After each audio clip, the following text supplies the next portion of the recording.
Hi, my name is Madison Irving of the 2nd District. I stand today to speak out against the new Coliseum project. We as a city have been fed lie after lie by our mayor.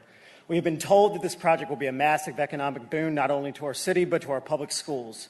How will this actually happen is another question entirely, a question that mysteriously goes unanswered. First, let's start with the fact that Mayor Stoney spent over $500,000 of public city money to pay Hunt and strategic partners to create a report assessing the project.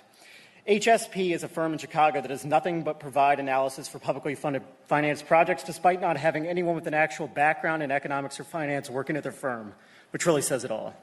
Almost every one of these public projects takes more time to build and generates less revenue than promised. For example, the Redskins training camp, combined with the recent meals tax, is supposed to fund 5 new schools and renovate 2 others. Now only 3 schools are being built instead of the promised 5. It should be noted this report assumes the absolute best case scenario.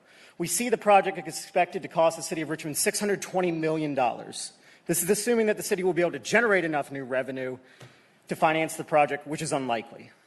Now, mind you, these projections come by assuming $10.8 billion in new spending. That is new spending, meaning that in addition to the dollars currently spent in the city today, the report projects attendance of 729,000 people a year for 30 years at the new Coliseum.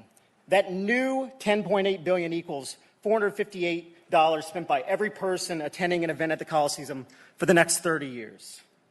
My question is, how do you expect this to happen? If incomes don't rise, people are just going to shift their spending to a new place. This means other local businesses will suffer as a result. Mayor Stoney claims this project will create 21,000 new jobs, with 9,000 of them being permanent. The issue is that I'm not sure where this mayor is getting these numbers, considering the report he paid $500,000 for states the project will only create 7,700 jobs, 6,600 of them being permanent. And again, this is the best case scenario. Jobs can only be created if everyday folks have more money to spend. So unless the surrounding area is seeing large income increases, median wages haven't moved since 1980. You aren't going to get these new jobs in any material fashion. We know that he states this project will create $1.3 billion in new revenue over the next 30 years. Once you subtract out the taxes already earmarked for the convention center, the schools, the value increase they are counting on for the new Dominion Towers, and you have 30 seconds.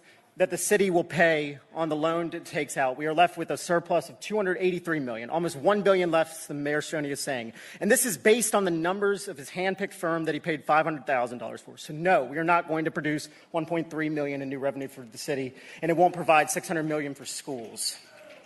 All this leads me to the truly insidious part of this project. The Coliseum project comes from a nonprofit founded by and run by Tom Farrell. Many know Tom Farrell as the CEO of Dominion Energy.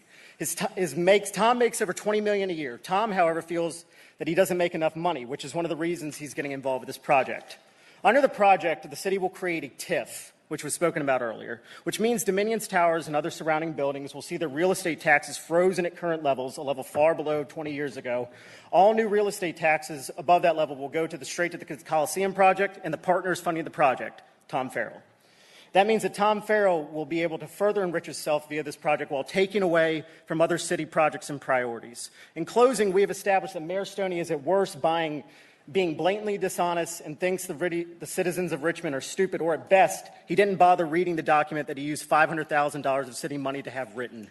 Either way, this tells you all you need to know about him. As a resident of the city of Richmond and as a public school teacher, I find it disgusting on both a moral and ethical level that the mayor of my city would rather give a massive handout to a multimillionaire at the expense of other city needs, our school system, and thousands of students, all while claiming it is done for the benefit of the new system it will be plundering. Thank you.